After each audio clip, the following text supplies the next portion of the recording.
আজকে মন্ট্রিলের ওয়েদার খুবই চমৎকার, তাই আজ বের হয়েছি উদ্দেশ্যবিহীনভাবে ঘুরে বেড়াতে। যেতে যেতে সিদ্ধান্ত নেব কোথায় যাওয়া যায়। এই যে দেখুন, বাংলাদেশের মেট্রো রেলের মতো লাইন করা হয়েছে। এটি আসলে ঠিক মেট্রো রেল বা মনোরেল নয়, এটিকে সংক্ষেপে বলে রেম, REM, রেসো এক্সপ্রেস মেট্রোপলিটন।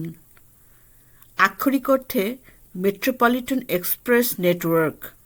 এটি হলো কানাডার কুইবেকের বৃহত্তর মন্ট্রিয়েলে অবস্থিত একটি লাইট মেট্রো র্যাপিড ট্রানজিট ব্যবস্থা। এটি একেবারে নতুন তৈরি করা হয়েছে।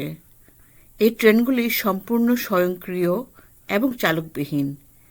এর স্টেশনগুলো সম্পূর্ণরূপে আবদ্ধ এবং শীতাতপ নিয়ন্ত্রিত, এবং প্ল্যাটফর্ম স্ক্রিন ডোর আছে। গত বছর নভেম্বরে কানাডার প্রধানমন্ত্রী মার্ক কার্নি, কুইবেকের প্রিমিয়ার ফ্রাঁসোয়া লোগো এবং মন্ট্রিয়েলের মেয়র সারোয়া মার্টিনেজ ফার্দার উপস্থিতিতে একটি অনুষ্ঠানের মাধ্যমে সিস্টেমটি আনুষ্ঠানিকভাবে সম্পূর্ণরূপে উদ্বোধন করা হয়।